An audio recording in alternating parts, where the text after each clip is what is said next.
ये है talks news network और आप देख रहे हैं पॉलिटॉक्स, राजनीति का कच्चा चिट्ठा।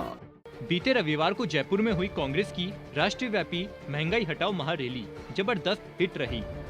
रैली के मंच से कांग्रेसी दिग्गजों ने जमकर मोदी सरकार को कोसा और आमजन से जुड़े मुद्दों पर कांग्रेस ने सिंपत्ति लेने की भी कोशिश तो की, लेकिन कांग्रेस की रैली को लेकर सियासी गलियारों में एक चर्चा जोरों पर है। कांग्रेस के पूर्व अध्यक्ष राहुल गांधी ने महंगाई विरोधी रैली में एक बड़ा मौका गवा दिया। राहुल गांधी पता नहीं किन दार्शनिक बातों में उलझे रहे, जिससे उनके भाषण का असली मैसेज लोगों तक नहीं पहुंच सका और महंगाई जैसे गंभीर मुद्दों पर अपनी बात रखने की बजाय राहुल अपने हिंदुत्व की थ्योरी जनता के सामने रख गए। राजनीतिक जानकारों का मानना है कि सभा में जनता सीधा आक्रमण और लच्छेदार भाषण से जोश में आती है, न कि बौद्धिक से। बता दें, जयपुर में हुई कांग्रेस की महंगाई हटाओ महारैली में राहुल गांधी हिंदू और हिंदूवादी, गांधी और गोडसे, सत्याग्रह और सत्याग्रह जैसे भारी भरकम जुमलों में उलझे रहे। राहुल ने मोदी सरकार पर सीधे सीधे महंगाई, गरीबी, बेरोजगारी, आर्थिक संकट, चीन, पाकिस्तान और कोरोना काल के मिसमैनेजमेंट और सांप्रदायिक विभाजन की राजनीति पर हमला नहीं किया। इन सभी आमजन से जुड़े मुद्दों की बजाय राहुल दार्शनिक और वैचारिक व्याख्या में लग गए। सियासी गलियारों में चर्चा है कि यह मुद्दा बौद्धिक कार्यक्रमों या सेमिनार वगैरह में बोलने के लिए तो ठीक था, जनसभा में इससे लोग बोर हो गए और राहुल के कहने का अभिप्राय भी लोगों को समझ में नहीं आया। इसके साथ ही दिल्ली के सियासी गलियारों में और यहाँ तक कांग्रेस मुख्यालयों के गलियारों में भी सुनाई दिया कि राहुल गांधी को नरेंद्र मोदी से सीखना चाहिए और नहीं तो कम से कम अपनी बहन प्रियंका गांधी वाड्रा से ही सीख लेनी चाहिए।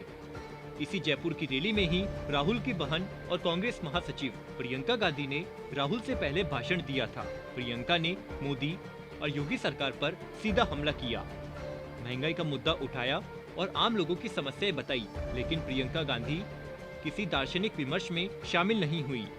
वहीं दूसरी तरफ प्रधानमंत्री मोदी जहां भी भाषण देते हैं वे लोगों से जुड़ जाते हैं। पीएम मोदी जिस जगह जाते हैं उनके मन की बात करते हैं, यहाँ तक कि वही की लोकल भाषा में ही भाषा की शुरुआत करते हैं। पीएम मोदी विपक्ष को बहुत सीधे शब्दों में निशाना बनाते हैं और कई बार बिना कुछ बोले ही मैसेज पहुँचा देते हैं। जैसे वाराणसी में गंगा में डुबकी लगाकर और हाथ में गंगा जल लिए मंदिर तक पैदल जाकर पीएम मोदी ने बिना बोले बहुत बड़ा मैसेज दिया।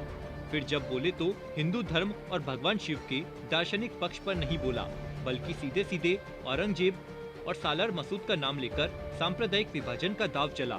साथ ही काशी को पंजाब से भी जोड़ गए।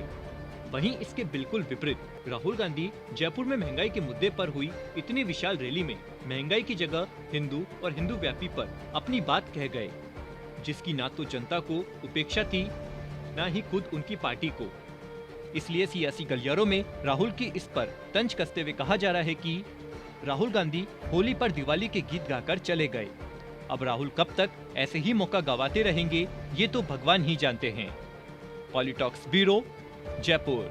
ये है टॉक्स न्यूज नेटवर्क और आप देख रहे हैं पॉलिटॉक्स, राजनीति का कच्चा चिट्ठा।